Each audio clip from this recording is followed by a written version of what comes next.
دیکھیے اللہ فرماتا ہے وَلَا تَقُولُوا لِمَنْ يُقْتَلُ فِي سَبِيلِ اللَّهِ أَمْوَاتٌ بَلْ أَحْيَاءٌ وَلَكِنْ لَا تَشْعُرُونَ۔ اللہ تبارک و تعالیٰ فرماتا ہے جو اللہ کی راہ میں قتل کیے جائیں انہیں مردہ مت کہو بلکہ وہ زندہ ہیں، تمہیں ان کی زندگی کا شعور نہیں ہے۔ اور آقا کریم نے ارشاد فرمایا حدیث پاک حسین منی وانا من الحسین، سبحان اللہ۔ آقا ارشاد فرماتے ہیں حسین مجھ سے ہے اور میں حسین سے ہوں۔ توجہ فرمائیں کیا کہا آقا کریم نے؟ حسین کی محبت میری محبت ہے اور حسین کی محبت میری محبت اور میری محبت حسین کی محبت ہے۔ ہم سب حسین کی محبت میں بیٹھے ہوئے ہیں۔ آقا فرماتے ہیں جو حسین سے محبت کرتا ہے وہ مجھ سے محبت کرتا ہے۔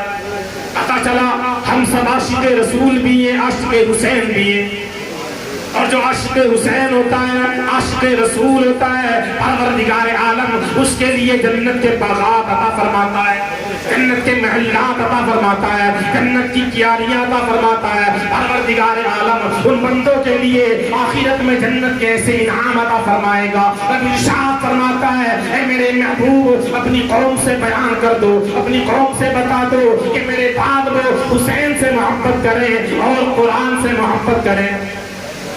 قرآن سے محبت کرنا کہا اور حسین سے محبت کرنا۔ اہل بیت و اطہار یعنی جو حسینی ہیں، یعنی جو سیدان نظام ہیں، اب ان سے محبت کریں گا۔ اور آقا کریم صلی اللہ علیہ وسلم نے چاہت فرمایا کامیابی چاہتے ہو تو قرآن سے محبت کرو۔ ادھر ادھر بھٹکنے کی ضرورت نہیں ہے، گھومنے کی ضرورت نہیں ہے۔ یہ حسین وہ حسین ہے اللہ اکبر جس کا مقام و مراتب بڑے بلندیوں کے حامل ہیں، جس کے بارے میں آقا کریم صلی اللہ علیہ وسلم ارشاد فرماتے ہیں کہ حسین 5 شعبان المعظم کو مدینہ المنورہ میں پیدا، 4 ہجری میں 5 شعبان المعظم میں جب حسین پیدا ہوئے تو حسین کے کان میں اذان پڑھنے والا کوئی اور نہیں تھا، میرا نبی تھا۔ میرے نبی نے اذان پڑھی۔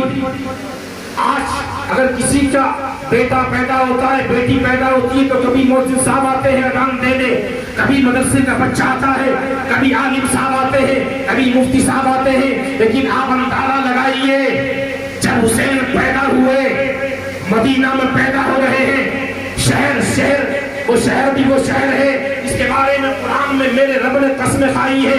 اے حسین نبی تیرے شہر کی قسم، اے نبی تیری آل کی قسم، اے نبی تیری عمر کی قسم، اے نبی تیرے معاملات کی قسم۔ پتہ چلا حسین کو نسبت میرے نبی سے، نبی کو نسبت حسین سے۔ اب جو نبی کی محفل سجائیں انہیں نسبت حسین سے، اور حسین سے نسبت آلے ہو جاتے ہیں وہ نسبت ہوتی ہے آلے رسول سے، آلے رسول سے نسبت ہوتی ہے وہ حسین سے۔ وہ حسینی جو ہوتے ہیں وہ واقعی وہ نبی کے عاشق ہو جاتے ہیں۔ مدینہ میں حسین پیدا ہوئے، ابھی 4 سال ہوئے کہ ہجرت کیے ہوئے، یعنی مکہ سے جانے ہوئے آقا کریم کو 4 سال ہوئے تھے۔ مدینہ میں پہنچے ہوئے 5 شعبان المعظم یعنی شب بارات کی 5 تاریخ تھی، حسین پیدا ہو گئے۔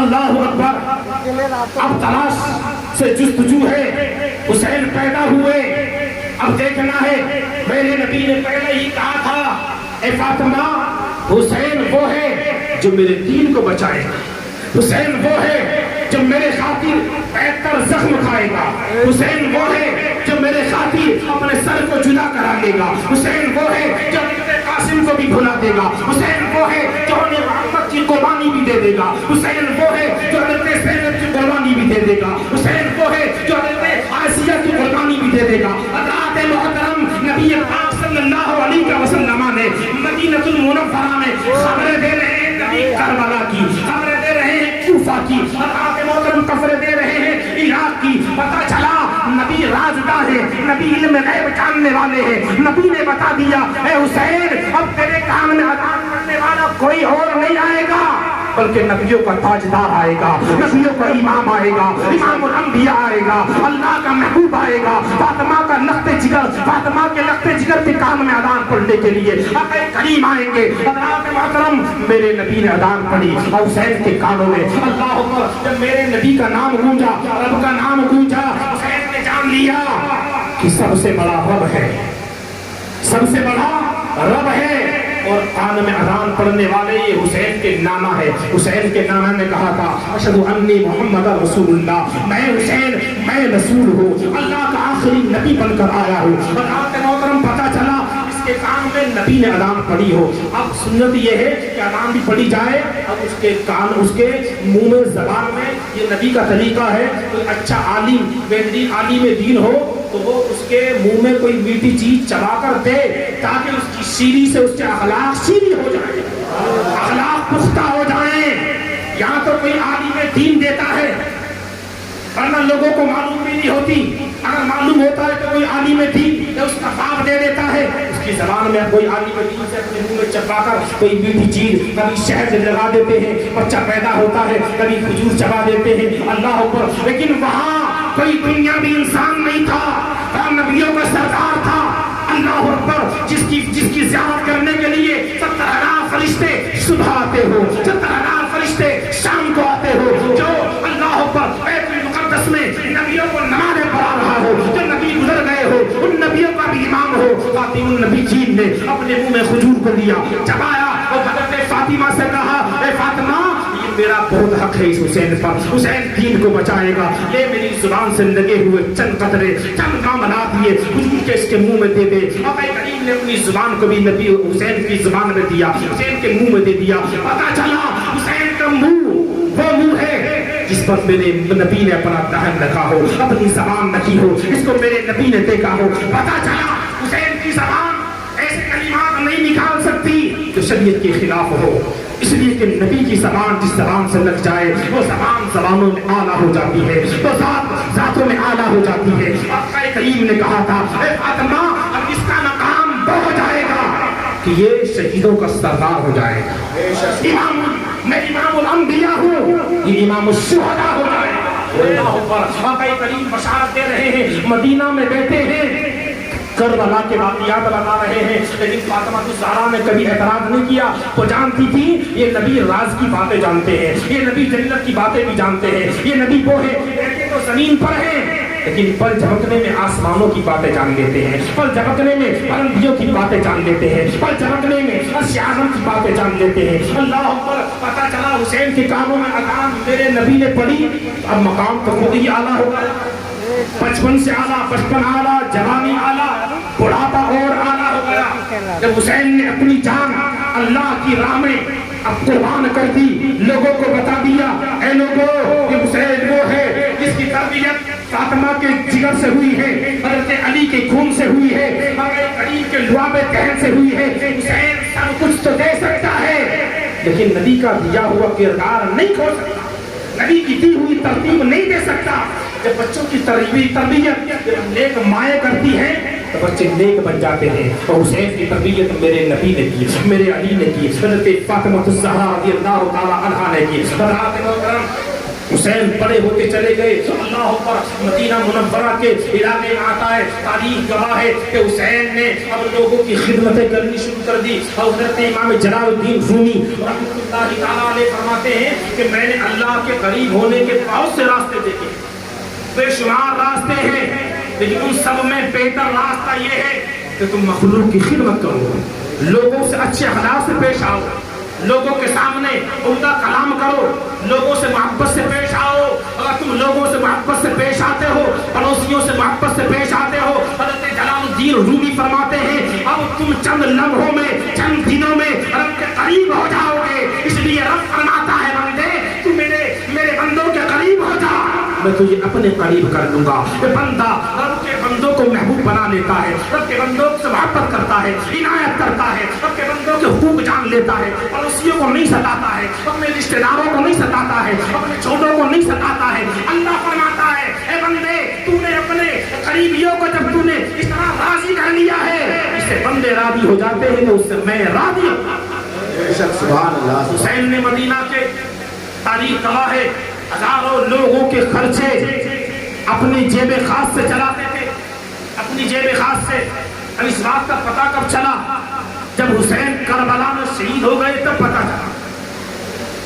کبھی آپ نے اپنے ہاتھ سے لوگوں کو کوئی مال نہیں دیا بلکہ اپنے غلاموں سے دلواتے تھے تاکہ لوگوں کو لینے میں شرم نہ لگے۔ کیوں؟ جب مان لیجیے کوئی بڑا آدمی دے گا چھوٹے آدمی کو تو وہ شرمائے گا، شرم لگے گی اس کو۔ اب وہ کہیں ملے گا اس کو، اگر وہ سلام نہ کرے تو اس کی تباہی ہے۔ بولے بھائی ہمارے ٹکڑوں پہ پل رہا ہے، سلام نہیں کر سکتا ہمیں؟ ابے تو کل ہم نے تجھے سہارا دیا تھا، لیکن حسین نے تربیت پائی تھی فاطمہ کی گود میں، علی کے لخت جگر تھے، نبی کے نور نظر تھے۔ نبی نے کہا تھا جب تم غریبوں کو مال دو، اللہ کی راہ میں صدقہ کرو، ایسے دو کہ ایک ہاتھ سے دو تو دوسرے ہاتھ کو پتہ نہ چلے۔ اور نبی کی تربیت پر سب سے بہتر عمل کرنے والا کون ہوگا؟ حسین ہوگا۔ سب سے بہتر عمل کر کر دکھانے والا، مثال پیش کرنے والا، زمانے کو دکھانے والا، نبی کی حدیثوں پر عمل کر کے سب سے پہلے حسین نے دکھایا، بتا دیا لوگوں کہ نبی کی حدیث پر عمل ایسے ہوتا ہے۔ اگر مال دیا لوگوں کو پتہ نہ چلا، جب لوگوں میں چرچا ہوئی کہ حسین شہید ہو گئے، اب کوئی مال دینے نہیں آتا، اب لوگوں نے پوچھا جو غلام آتا تھا اے غلام کیا ہوا؟ تو مال لاتا تھا، مال کیوں نہیں لاتا؟ اس نے کہا تمہیں معلوم نہیں ہے جو ہستی تمہیں مال دیتی تھی، ہزار لوگوں کے گھروں کا گھر چلاتی تھی، اب کربلا میں شہید ہو چکے ہیں۔ اللہ پر مدینہ کے لوگ دہاڑے مار مار کے رونے لگے، جگر پھٹنے لگے، گریہ وزاری کرنے لگے۔ اے غلام، غلام کو پکڑ لیا، تو نے ہمیں بتایا نہیں، کبھی بتایا کیوں نہیں؟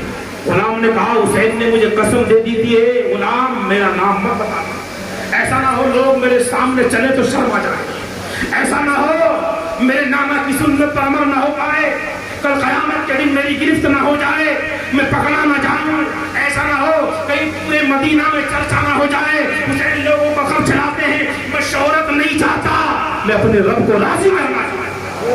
اللہ اکبر۔ آج کیا ہوتا ہے؟ اگر ہم کسی کو مال دیتے تو سوشل میڈیا پر دکھاتے کہ دیکھیے ہم نے اتنا مال دیا ہے فلاں کو۔ اگر ایک تھیلا اگر چاول کا دیتے 10 لوگ اس کو دینے والے ہوتے ہیں، 10 جگہ اس کے فوٹو کو وائرل کیا جاتا ہے۔ آپ خود سمجھیے اسے ذلیل کرنا نہیں تو کیا ہے؟ ذلیل ہی تو کیا جاتا ہے۔ سنت پر عمل کر کر، نبی کی حدیث پر عمل کر کر حسین نے بتا دیا، اور ہم واقعی غلام حسین ہیں، ہم حسین کے طریقوں پر عمل کر کے دکھا دیں، ہم لوگوں کی مدد کریں تو لوگوں سے احسان نہ جتائیں، لوگوں کو گرا ہوا نہ سمجھیں، اپنے آپ سے حقیر نہ سمجھیں، لوگوں کو ہم کمزور نہ سمجھیں، لوگوں کو ہم کبھی ستائیں نہ، لوگوں سے یہ نہ کہیں ہم نے تجھے فلاں مان دیا تھا اب تو بہت عقل کر چل رہا ہے، نہیں نہیں، جو تمہیں سلام ملنے والا ہے وہ نہیں ملے گا۔